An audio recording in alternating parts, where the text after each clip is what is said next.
Hello guys, class 9th। देखिए, first और second chapter हम कवर कर चुके हैं। फर्स्ट चैप्टर था हमारे पास मोशन और सेकंड चैप्टर था force and laws of motion. दोनों चैप्टर हम कवर कर चुके हैं। आज स्टार्ट करेंगे थर्ड चैप्टर, ग्रेविटेशन। क्लियर है? तो देखो, बहुत ही बेसिक से स्टार्ट करेंगे और इसको बहुत अच्छे से क्लियर करेंगे point two point. In the previous chapter, we have studied that a force is necessary to make a body move. पिछले चैप्टर में हमने क्या पढ़ा था? The force is necessary. Force बहुत ही ज़रूरी होता है किसी भी बॉडी को मूव करवाने के लिए। हमने ये बात फोर्स वाले चैप्टर में, सेकंड चैप्टर में की है। That is a force is necessary to produce motion in a body. इसका मतलब क्या हुआ कि एक फोर्स की ज़रूरत पड़ती है कभी भी हम बॉडी को मोशन में लाते हैं तो। क्लियर है? यानी कि फोर्स की ज़रूरत होगी। फोर्स बहुत ही ज़रूरी होता है टू प्रोड्यूस मोशन। कब? जब किसी बॉडी को हम मोशन में लेके आते हैं तो। Now if we drop a piece of stone from some height. अब हम क्या करते हैं, किसी पत्थर के टुकड़े को कुछ हाइट से नीचे फेंकते हैं। The stone fall down towards the अर्थ। तो वो स्टोन क्या करता है, नीचे गिरता है। किधर? अर्थ की तरफ। Since the stone start moving downward.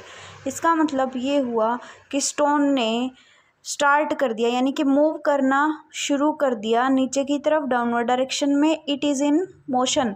अब वो स्टोन किस में है? मोशन में है। Therefore a force must be acting on it.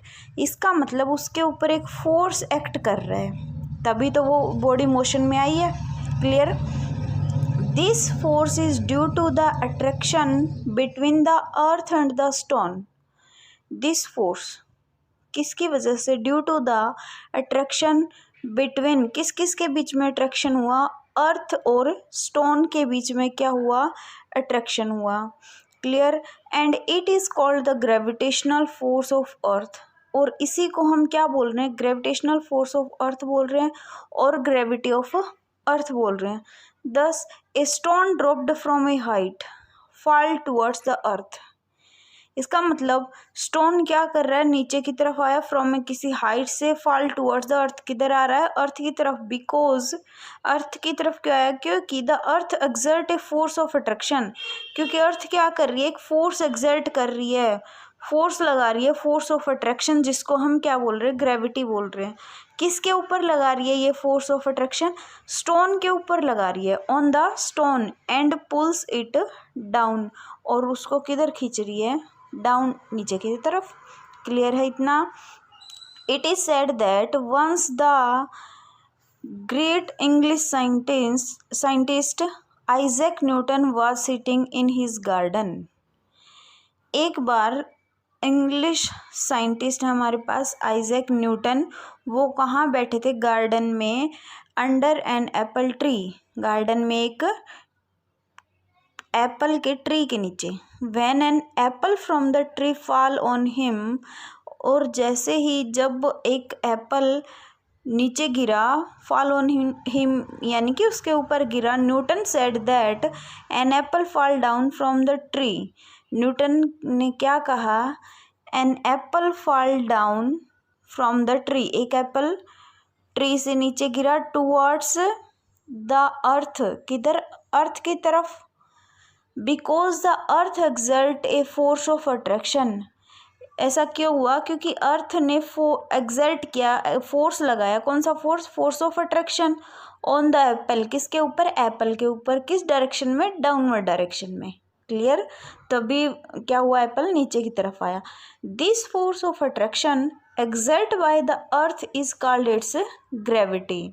इस फोर्स ऑफ अट्रैक्शन जो कि अर्थ एक्सर्ट कर रही है, फोर्स ऑफ अट्रैक्शन को, उसी को हम क्या बोल रहे हैं? ग्रेविटी बोल रहे हैं। क्या बोल रहे हैं? ग्रेविटी बोल रहे हैं। Similarly a leaf fall down from a tree due to gravity of earth. Same ऐसे ही पत्ता गिरता है ट्री से, किसकी वजह से? ग्रेविटी ऑफ अर्थ की वजह से। In fact the earth attract all the object towards its centre. In fact हम क्या बोल सकते हैं, अर्थ अट्रैक्ट करती है या फिर पुल ऑल द ऑब्जेक्ट, सभी ऑब्जेक्ट को अट्रैक्ट करती है अपने सेंटर की तरफ। तो क्या बोलेंगे हम यहाँ से, the force with which the earth pull the object towards it is called the gravitational force of earth और ग्रेविटी ऑफ अर्थ। यानी कि फोर्स लग के, force with which the earth pull the object towards it is, यानी कि force से अर्थ अपनी तरफ किसी ऑब्जेक्ट को खींचती है, उसी को हम क्या बोल रहे हैं, ग्रेविटेशनल फोर्स ऑफ अर्थ और ग्रेविटी। क्लियर है। It is due to the gravitational force of earth that all the object fall towards the earth when release from a height. अब ये किस वजह से होता है, कोई भी ऑब्जेक्ट होता है वो जब भी उसको छोड़ते हैं तो वो अर्थ की तरफ अट्रैक्ट हो जाता है। क्यों हो जाता है ऐसा, क्योंकि ग्रेविटेशनल फोर्स की वजह से। अर्थ का क्या है, ग्रेविटेशनल फोर्स है, और वो ग्रेविटेशनल फोर्स सभी ऑब्जेक्ट को अपनी तरफ क्या करता है, खींचता है, चाहे हम किसी भी हाइट से किसी ऑब्जेक्ट को नीचे की तरफ फेंकते तो। क्लियर। अब यहाँ से क्या बोलेंगे, एक स्टेटमेंट और दे सकते हैं, the gravitational force of earth और gravity of earth is responsible for holding the atmosphere above the earth, for the rain falling to the earth and for the flow of water in the river. It is also the gravitational force of earth or gravity of earth which keep us firmly on the ground. Clear है बात। दोबारा से देखें paragraph को, the gravitational force of earth is responsible, gravitational जो force of अर्थ का जो gravitational force है वही रिस्पॉन्सिबल है किसके लिए, for holding the atmosphere above the earth. For यानी कि जो एटमॉस्फेयर है अर्थ के अबव द अर्थ, यानी कि अर्थ से ऊपर जो एटमॉस्फेयर है, for the rain falling to the earth, rainfall होती है अर्थ की तरफ, and for the flow of water in the river, और जो रिवर के अंदर वाटर का फ्लो है वो।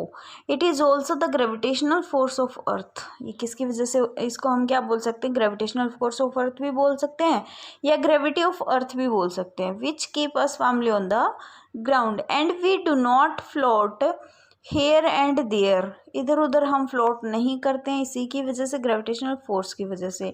Similarly the gravitational force of earth और gravity of earth pull the object in the downward direction. Since क्या बोल सकते हैं, ग्रेविटेशनल फोर्स ऑफ अर्थ या फिर ग्रेविटी ऑफ अर्थ की वजह से pull the object in the downward direction, जो भी ऑब्जेक्ट आता है वो डाउनवर्ड डायरेक्शन में आता है। Therefore a force has to be applied by us to raise an object to a height above the surface of earth. यहाँ से हम क्या बोल सकते हैं, एक फोर्स की जरूरत पड़ती है जो अप्लाई होता है टू रेज एन ऑब्जेक्ट, किसी ऑब्जेक्ट को ऊपर फेंकने में, किसी हाइट से, height above the surface of अर्थ, जैसे हम अर्थ से चाहे कितने भी हाइट पे किसी सरफेस पे ऊपर कुछ फेंकते हैं ऑब्जेक्ट को, तो वहाँ भी हमें क्या चाहिए, एक फोर्स चाहिएगा, तभी कोई ऑब्जेक्ट जाएगा ऊपर की तरफ, to overcome the gravitational force of earth. और ऐसा फोर्स की जरूरत क्यों पड़ेगी, क्योंकि अर्थ के पास क्या है, ग्रेविटेशनल फोर्स, वो ग्रेविटी जो है उसको खींचेगी ऑब्जेक्ट को, इसलिए उसके ग्रेविटी के अपोजिट डायरेक्शन में किसी ऑब्जेक्ट को भेजेंगे तो हमें एक किसी फोर्स अप्लाई करने की ज़रूरत पड़ेगी। फॉर एग्जाम्पल यहाँ फिगर भी थे हमारे पास, देखो फिगर फर्स्ट क्या कहता है, Newton said that an apple fall down from a tree. Newton ने क्या कहा, एक एप्पल गिरा ट्री से, because the earth exert a force of attraction on it, और वो नीचे क्यों गिरा, क्योंकि अर्थ क्या कर रही है वहाँ पे, फोर्स ऑफ अट्रैक्शन एक्सर्ट कर रही है। This force of attraction is called gravitational force of earth और ग्रेविटी, या तो उसको हम क्या बोलेंगे, ग्रेविटेशनल फोर्स ऑफ अर्थ बोलेंगे या फिर ग्रेविटी बोलेंगे। क्लियर। सेकंड फिगर में देखिए, rain falls down from the sky to the earth. Rain क्या कर रही है, नीचे की तरफ गिर रही है, कहाँ से, स्काई से earth, due to the gravitational force of earth और ग्रेविटी। ऐसा क्यों हो रहा है, क्योंकि ग्रेविटी की वजह से या फिर अर्थ का जो ग्रेविटेशनल फोर्स है उसकी वजह से। फिगर थर्ड कहता है the gravitational force of earth और gravity of earth also causes water to flow down the rivers. और ग्रेविटेशनल फोर्स की वजह से या फिर ग्रेविटी की वजह से ही जो वाटर होता है वो क्या करता है, फॉल डाउन करता है रिवर के अंदर। यही कारण होता है कि वो नीचे की तरफ आता है, क्योंकि उसको ग्रेविटी क्या कर रही है, खींच रही है। क्लियर है इतना। नेक्स्ट पॉइंट आता है हमारे पास, every object in the universe attract every other object. Universe के अंदर कोई भी एक ऑब्जेक्ट दूसरे ऑब्जेक्ट को हमेशा क्या करेगा, अट्रैक्ट करेगा। इसका थोड़ा सा एक्सप्लेनेशन देखिए। When we drop an object, जब भी हम किसी ऑब्जेक्ट को ड्रॉप करते हैं, इट फॉल टुवर्ड्स अर्थ, वो किधर आता है, अर्थ की तरफ आता है। This means that the earth attract the various objects. इसका मतलब ये हुआ, अर्थ अट्रैक्ट करती है बहुत सारे ऑब्जेक्ट को अपने सेंटर की तरफ। Newton said that it is not only the earth which attract the other object. Newton ने क्या कहा, न्यूटन ने कहा कि सिर्फ अर्थ ही नहीं है जो अदर ऑब्जेक्ट को अट्रैक्ट करती है। In fact every object attract every other object. In fact हम क्या बोल सकते हैं, हर एक ऑब्जेक्ट अट्रैक्ट करता है हर दूसरे ऑब्जेक्ट को। सो अकॉर्डिंग टू न्यूटन, तो हम न्यूटन के अकॉर्डिंग क्या बोल सकते हैं, every object in this universe attract every other object with a certain force. Newton के अकॉर्डिंग हम ये बोल सकते हैं, इस यूनिवर्स में हर एक ऑब्जेक्ट दूसरे ऑब्जेक्ट को अट्रैक्ट करेगा विद ए सर्टेन फोर्स से। The force with which two object attract each other is called gravitational force. जब भी कोई दो ऑब्जेक्ट एक दूसरे को आपस में अट्रैक्ट करते हैं, उसी फोर्स को हम क्या बोल रहे हैं, ग्रेविटेशनल फोर्स बोल रहे हैं। क्लियर है। ग्रेविटेशनल फोर्स किसको बोल रहे हैं, कोई भी दो ऑब्जेक्ट आपस में अट्रैक्ट करते हैं एक दूसरे को, उसी को हम क्या बोल रहे हैं, ग्रेविटेशनल फोर्स बोल रहे हैं। The gravitational force between two object act even if the two object are not connected by any means. जो ग्रेविटेशनल फोर्स है किसके बीच में है, दो ऑब्जेक्ट के बीच में एक्ट करेगा। If the two object are not connected by any means, एक दूसरे के साथ कनेक्ट नहीं है, इसका मतलब कोई डिस्टेंस पे है तो उनके बीच में फोर्स लगेगा। If the masses of the object और बॉडीज आर स्मॉल, मान लेते हैं हम, क्या मान लेते हैं,